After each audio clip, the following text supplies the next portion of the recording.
it is easy to make character animations. There are a few ways you can make character animations, so let's talk a little bit about this today and explore some of those ways. Welcome back!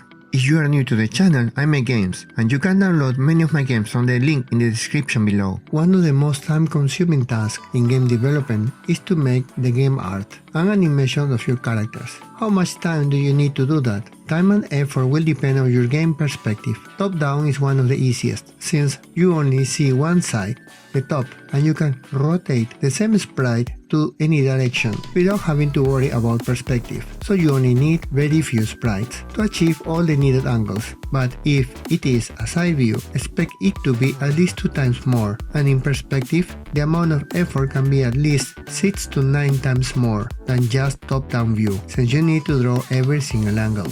So just deciding the angle in which your characters are visible makes a huge impact on your timeline.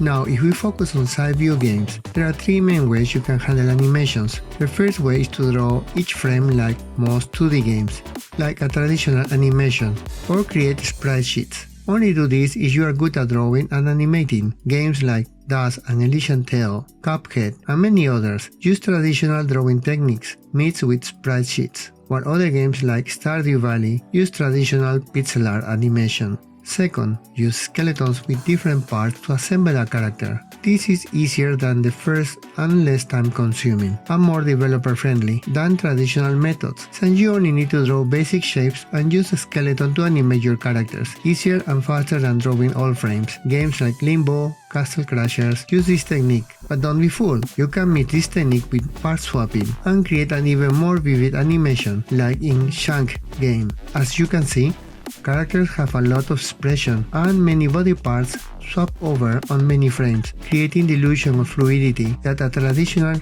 rigid skeleton cannot give you. Third, 3D characters and convert them to 2D, like in Dead Cells. You can use Blender to create and animate your characters. It is easier to animate in 3D and render the image into 2D sprites, and then use those in your game. You can adjust the speed and responsiveness in-game as needed, but any change will require to render again the animation. There you are. 3 ways to make your characters for 2D games. Most games will use some of these techniques. There are many other games that enable even more animation by using facial animations, like Oxygen not included. I'm planning to create characters like that in my future games. Give them more personality and charm. If you want to support my work, please click like and subscribe, and click on the notification bell so you do not miss my next update. Thank you so much for watching my journey. See you next week.